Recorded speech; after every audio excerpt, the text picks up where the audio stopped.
కళ్యాణం వైభోగం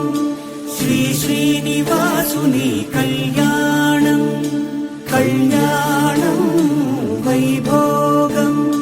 శ్రీ శ్రీనివాసుని కళ్యాణం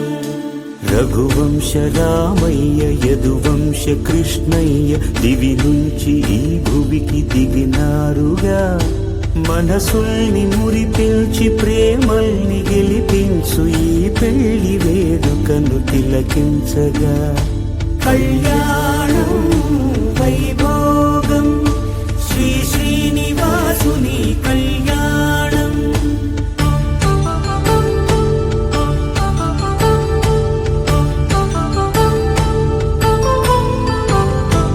అయిన వాళ్లను మించి ఐశ్వర్యముందా అనుబంధమును నిల్చి సిరి సంపదుందా అటువంటి ధనరాశి ఇంటి సహవాసి ప్రతి మనసులో కొలువు తీరిందిగా ఆకాశరాజునకు అనురాగ సిరివి